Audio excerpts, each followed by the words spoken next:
Alors bonjour des quadistes, on est dans notre studio, notre nouveau studio avec Sébastien. Salut Sébastien. Salut. Ça va bien? Ça va super bien, merci. Hey, vous avez avancé un petit peu sur le projet Bro GT, Ouais, mais... tranquillement mais sûrement. Fait que là on l'a rapatrié au studio. Ouais. Puis on va travailler dessus aujourd'hui. Ouais, on va être bien installé ici. Ouais, on a de l'ouvrage, puis justement je pense qu'on vient d'entendre que c'est Jason qui vient d'arriver. Je pense que oui. On va avoir de l'aide.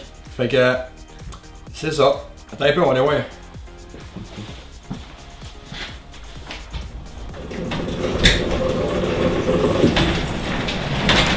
Ah ouais? Ben oui, c'est Jason qui arrive, fait que... Not tel peur. Salut Jason! Lire des instructions, c'est toujours pratique, mais des fois ça prend un peu de graisse de bras. Puis l'affaire la plus importante là-dessus, c'est quand on installe ça, il y a des braquettes après ça. Là. Si on regarde, là, on voit il y a des braquettes dans le fond ici. Les braquettes là. Lui, il est en train de serrer l'autre braquette ici.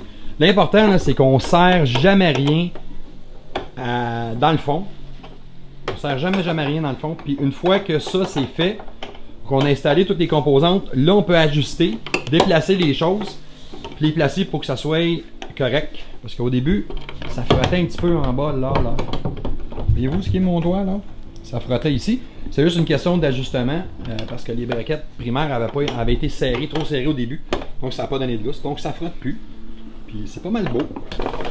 C'est beau regarder du monde au travail.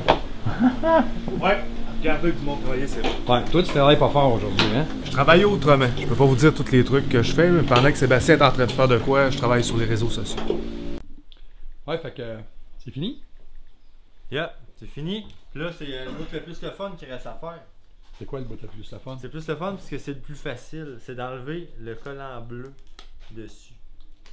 Ça, là, c'est vraiment ce que j'aime le plus. C'est comme déballer un cadeau à Noël. Là, tu vois le résultat. Tu dis, ah, c'est bien beau. Je trouvais qu'il était teinté bizarre. Il y a ça, il y a ça. Ah, Gérita, on voit quasiment au travers. Hein? Là, on appelle ça un pare-brise. Ça, c'est ce que je suis le meilleur à faire. Ouais, parce que c'est quand même mécanique 101, hein? Mécanique 101, fait que vu qu'on n'est pas super mécanicien, mais quand on a des affaires faciles de même à faire, ben je me lance dessus pour être sûr que c'est moi qui va le faire.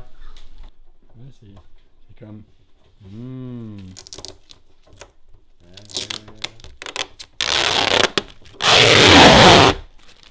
Non, genre. On va pas au travers.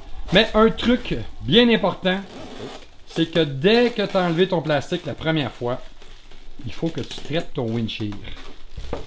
Parce que si tu le traites pas, la première cochonnerie qu'il va faire dessus, tu vas toute la graffiner. Dans le fond, c'est une bonne affaire qu'on soit ici aujourd'hui, parce qu'on l'aurait peut-être pas traité, nous autres, parce qu'on ne savait pas. Le Marc-André, tu fais la préparation du pare-brise. Je vois que tu as la Turtle Max. Comment? Wax. Turtle Wax. Pourquoi? C'est un truc de... C'est un vieux truc. Ça, c'est bon pour vos windshields sur vos side-by-side ou vos VTT. Même vos visières de vos casques. C'est un vieux truc. Un peu de manière accrochée. C'est un vieux truc. Montre-toi le produit. Le Turtle Wax. C'est vrai. Ça, c'est pas ça que je connais une temps. C'est une des dernières cires qui reste entièrement basée sur des vieux principes de silicone. C'était certain d'avoir du silicone là-dedans. Puis, qu'est-ce que ça fait? C'est que, surtout quand on l'installe, la première installation, si on fait ça, on va avoir beaucoup moins des fils d'araignée qu'on a dans nos windshields. Ben, si tu le pars de même en partant, les composantes, pas les composantes, mais tous les abrasifs et tout ça, ça colle moins en partant. C'est pas une recette ultra complexe, difficile. C'est juste que ce que ça fait, c'est que ça protège, ça met une micro-protection dessus. Tu sais, on voit plein de produits révolutionnaires aujourd'hui qui coûtent une fortune, mais dans le fond, un Turtle Wax, ça coûte 10$. Puis tu vas faire ton windshield à peu près. Je suppose quand même ma bouteille. Là. Ça doit faire à peu près 5-6 ans, je l'ai là. La bouteille est là. J'ai rien que faire des windshields avec. Turtle Wax. Beau bon pas cher. Mais les résultats après, c'est toujours excellent. Ah, c'est bon. OK. C'est simple, ça le rend doux, ça l'empêche les particules de coller. On fait juste polir légèrement. Puis la microfibre, s'il vous plaît. Rien de même. Là. Je sais ça, c'est Canadian Tirelli. C'est vraiment pas cher. Petit paquet, on a 7-8, t'es large. C'est pas compliqué quand ma femme ne regarde pas. Je me fais une brassée de guenille dans la Ah, je pense que Linda nous écoute aussi sur Quasi.net, elle va être au courant. Ah, ben si.